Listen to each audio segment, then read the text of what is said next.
Joining us today is Ashish Wakankar. Ashish, thank you very much for joining us. We have a lot of action happening. Donald Trump threatening to impose, higher tariffs on India because India is buying oil from Russia. I really want to understand the fight India has put up so far is fantastic. Do you think India is in a position to say no to US and just continue to deal with Russia and China on its own terms, saying no to US?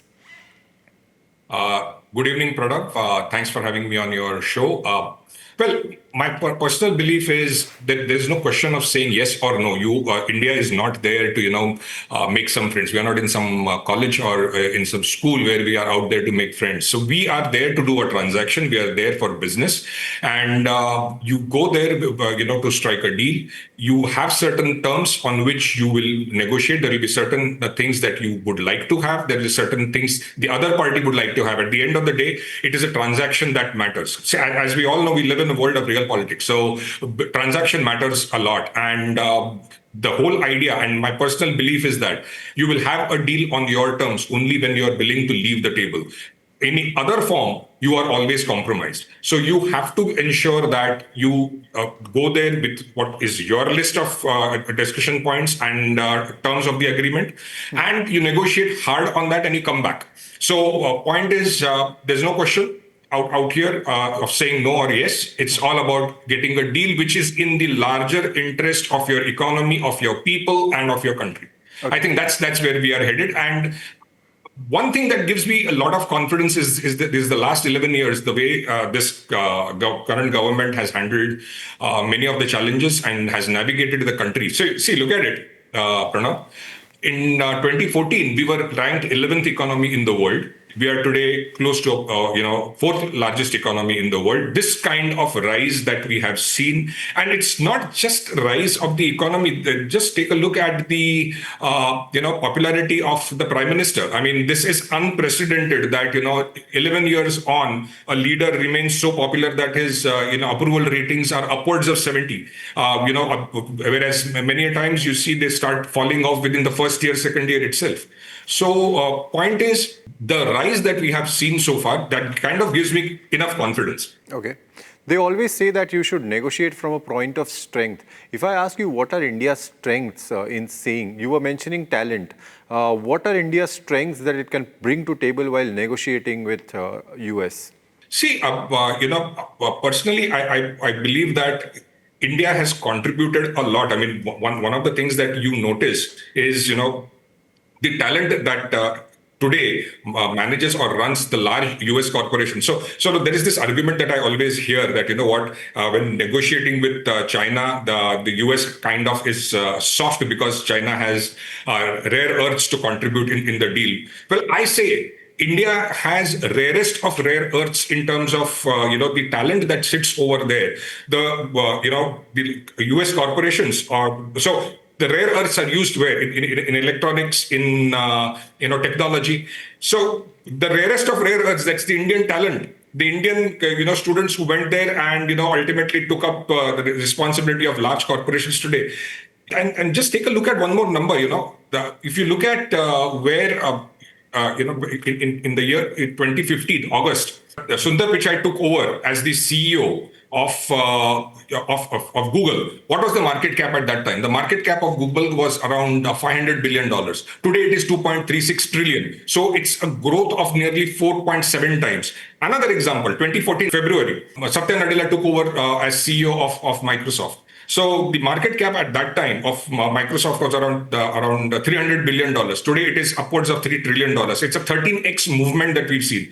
So India, in my opinion, has contributed immensely to the growth of the US economy. It's not just that the US economy has given opportunities to Indians, but Indians themselves over there have contributed to the massive growth of US economy. And where is it? It is not just in the field of IT. It is artificial intelligence. It is in the field of space, in the field of medicine, education, everywhere.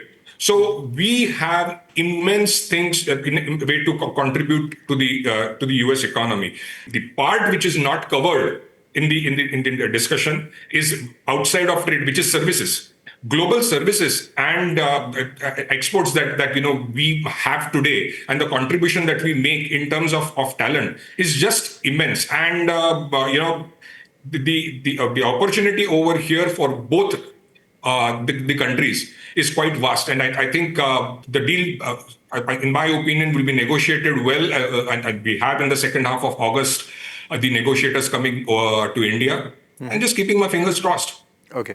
Now, if we really have to talk about, the way the talks are going right now, Donald Trump is already threatening of reciprocal tariffs. What does the US really stand to lose if, the tariffs are hiked as he's really threatening? See, the one thing that will happen in terms of, so honestly, Pranav, I don't really look at what the US will lose, because US, as we all know, is the world's largest economy. The size of the economy is upwards of $28 trillion. So an economy which is $4 trillion, thinking and getting worried about somebody which is almost 7 times your size is something I don't do, because that they are far bigger. But the one thing that will happen in this is they will import inflation, because there will be a certain level of price rise or tariffs that the exporter will absorb, beyond which he will not be able to do it. Mm-hmm. So he will pass on to the importer. The importer will in turn pass it on to the consumer. Mm-hmm. So on the one hand, you will have a situation wherein the US tax collection, the US government's tax collection goes up. But on the other hand, what also happens is the slowdown in consumption, or the concomitant impact that it will have on the overall consumption, overall economy. So if you notice, US Fed has kept, despite immense pressure. I mean, we talk about and we look at pressure that the world leaders are facing from US, from President Trump. But the maximum pressure, in my opinion, if somebody has been facing since the new president took office, is the Fed chair, Powell. He has been at the end of the receiving end of the government, the U.S. government trying to tell him to push rates down. Whereas he sees the second round impact of the tariffs coming on the economy, on inflation. So he has held rates, he has held his ground, despite many a times you hear he is going to be asked to go, he will be fired, so on and so forth. He is holding his ground. So I think we are not alone.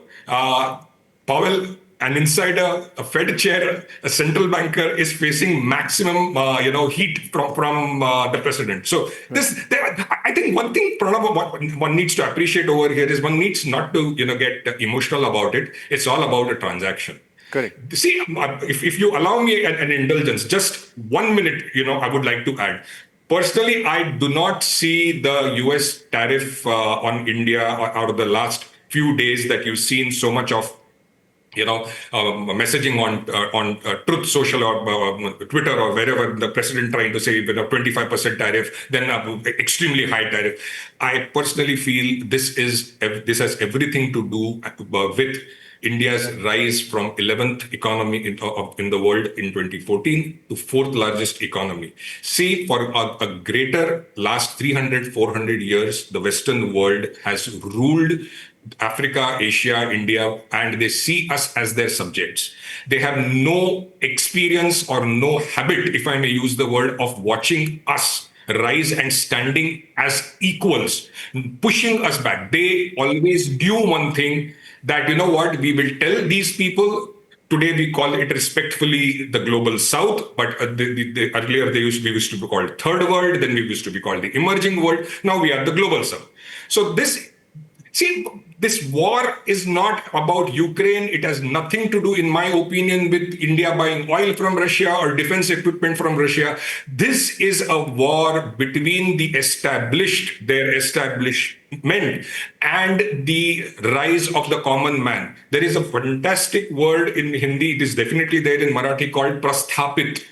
The people who are established do not like to see the smaller ones, the common ones, rise. And please appreciate one more thing, that as I say, we live in the world of real politics, so there's nothing to get emotional about over here. When a Chief Minister of Gujarat became the Prime Minister of India and went to Delhi, the so-called Lutyens Club, Did they accept him? They saw him as an outsider. That establishment, many would say, has still not accepted him. They still try to push him back. So to expect the Western world, which has ruled the rest of the world with impunity for 400 years, have taken what they wanted to. So the model was very simple post World War II.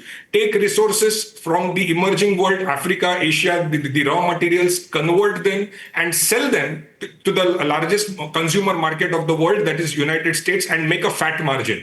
That's the model EU has followed and become unprecedentedly rich. Now, in the bargain, they've lost their way. They've incurred a lot of debt on the books, but I'm not getting into that zone.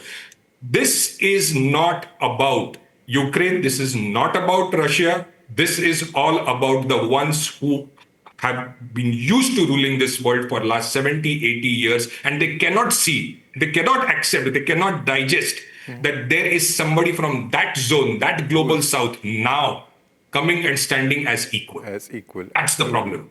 No, that's you really put it beautifully. You know, in fact, there is this saying that goes that the US wants bipolar world, but a unipolar Asia. So suddenly they're seeing that China's rise is happening, and now India's rise is happening. Do you, in fact, see China, India, Russia putting up, emerging as a new bloc, probably to counter the US dominance, so to say? Honestly, and again, I'll go back to what I have been watching, analyzing. I like to call myself as a student of economics and policy. So what I have been watching and I see is India doesn't believe in having some blocks and creating alliances. Otherwise, we would have been a US ally long back. I mean, they've been trying to co-opt us for a very long time. We have to stand on our own 2 feet. There is a wonderful quote by the former British Prime Minister Winston Churchill. He said, and I quote, "Nations which go down fighting rise again. Nations which compromise are finished. They disappear from the face of this earth." I may have used some words out of this thing, but this is the essence of what he said. So all you have to do and understand is you have to stand your ground. You cannot be in a situation wherein you want to become a world leader, you want to become the world's top 3 economies, and then be a part of somebody's alliance.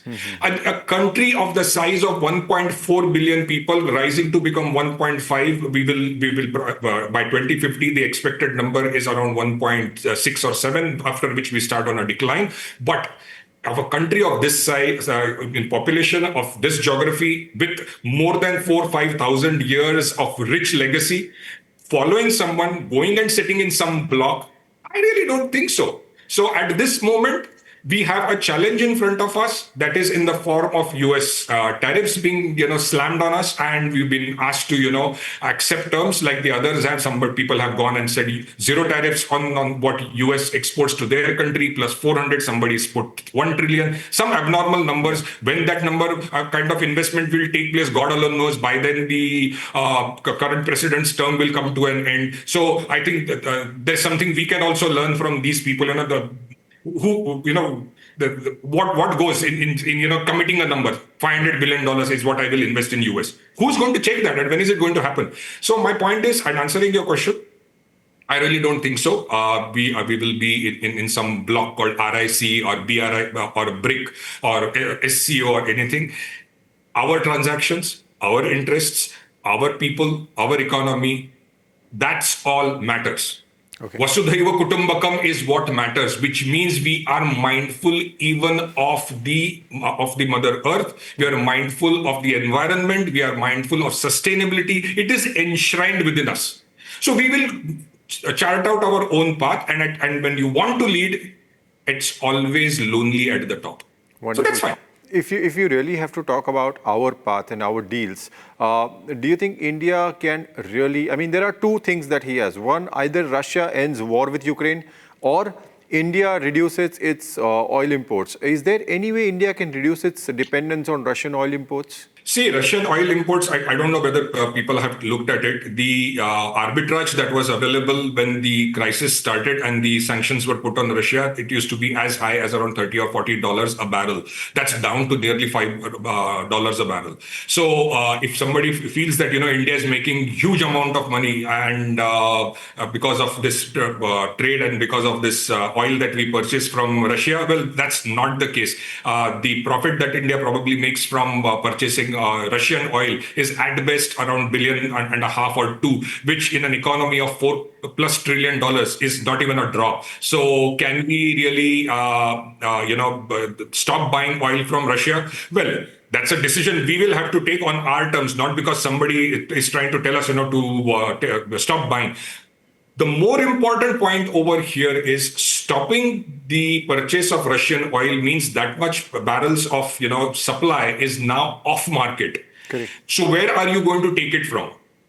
Wherever you go and take it from, that will result in huge spike in the oil prices. So you would see oil crossing $100 a barrel. Now that will not only impact India, it will also impact the pump level prices even in US. So the US oil companies will definitely make money. The US economy will receive money, but the retail, the consumer, the guy who goes to the fuel pump, petrol pump to fill in gas, he will have to cough up, more money. So, and India, of course, as an economy, we will suffer as a second derivative of that decision of, moving away from Russia. Mm-hmm. So, a decision as regards that, the answer, simple answer, of course we can. I mean, what's the difference? It's just a $5 a barrel. So we can easily absorb it. It's no big deal.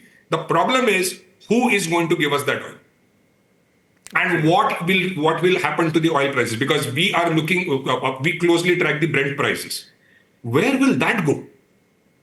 That's the bigger issue. Not about obsession. Oil is oil. I mean, it's not that the Russia giving us oil. That means it's some special oil and we have some special love. No, we are not. We are here to do transactions. So then I would probably want a foresight from you as someone who's an observer, a student, and an expert on this matter as to where does this go and settle finally.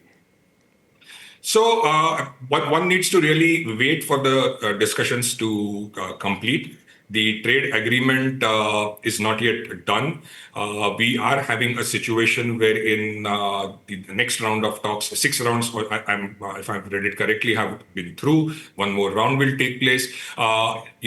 Voices within the United States are now have been becoming more vocal, wherein they're trying to tell, don't alienate India.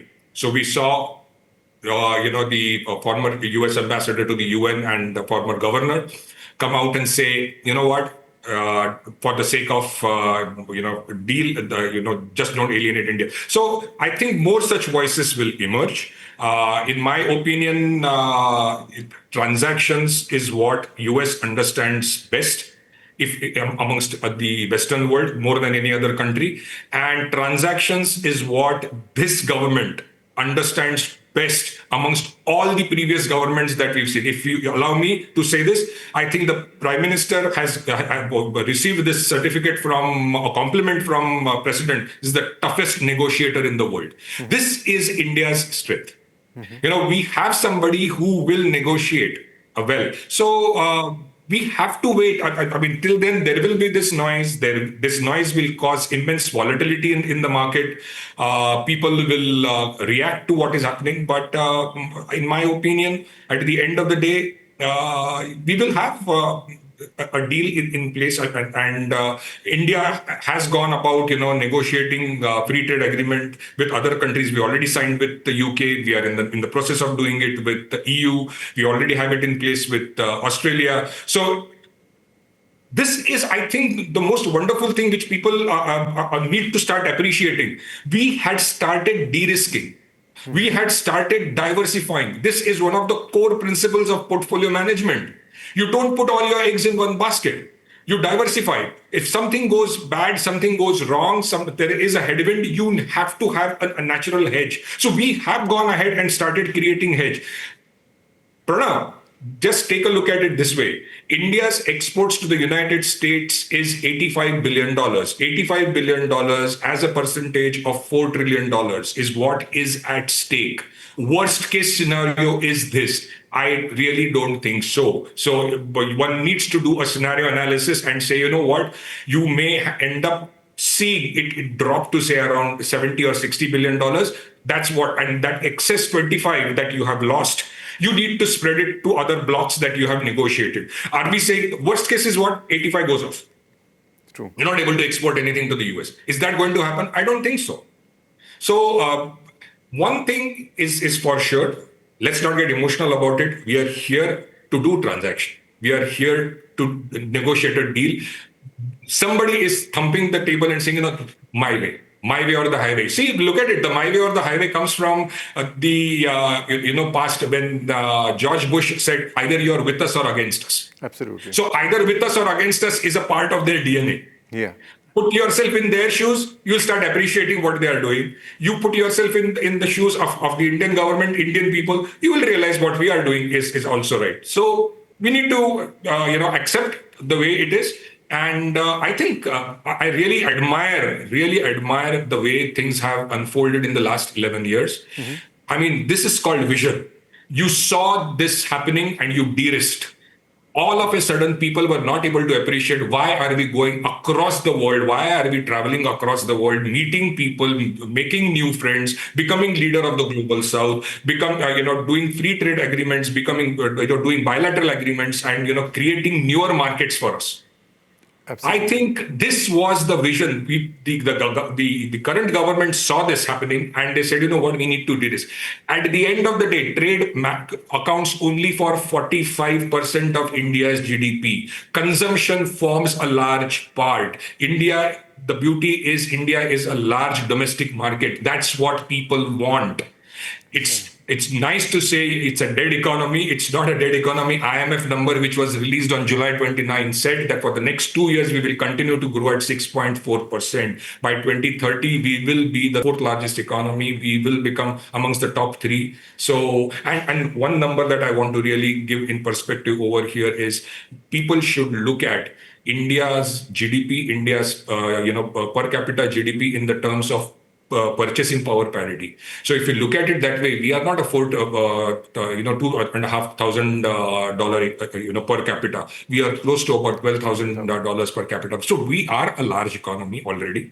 When we become a 20 trillion economy, the impact of that on our purchasing power will go up significantly. Mm-hmm. So we have to show patience till then. We cannot, start behaving impulsively and start behaving as if we are already $25 trillion. No. We get there. Once you are there, you will not find people behaving the way they do today. They will respect you for what you are, but get there first. And I think we are moving in that direction, which is what I really admire. Absolutely. Wonderful. Ashish, I was in fact going to ask you about the India story remaining intact, but then yes, you've already answered that despite the ongoing turbulence, the long-term India story remains intact. Pranav, thanks for asking this question and making this point rather. If somebody was expecting that the India growth story will continue in a one straight line manner as if it's some compounding equation that you make on an Excel sheet, wherein you say, you know what, GDP is equal to consumption per government expenditure plus infra and net exports, and we will grow at 11% compounded, and on this date, we will reach $20 trillion or $25 trillion, 30, whatever number is. No, it's not going to happen this way. You will have these bouts of surprises, these bouts of volatilities that will be thrown at you. The establishment will not like to see you rise. So you will have these headwinds. Now, those headwinds today have a nomenclature called US tariffs. Ukraine war funder, purchaser of Russian oil, Russian defense. No, there's nothing of that sort. It's about your rise. So your rise is not something that will be embraced or welcomed with open arms. So it is nice to say, China's rise is seen with skepticism or fear. Well, India's rise is also something that probably they did not believe. Now they are seeing it and they're concerned about that also, because the mindset for last 4 centuries, they are our subjects. Absolutely. So point is, we will rise, you will have these volatilities, you will have these challenges, it is not going to be a straight line, and these will present opportunities for people who have a long-term view. People who are investors who say, you know what, I look at investing with a 5+ minimum 5+ years, 10-year view. They will have a chance to ride this India's rise. Wonderful. Ashish, thank you very much for giving us insights into this. We'll stay connected with you and follow the story as it develops further. Thank you very much. Thank you. Thank you so much, Pranav.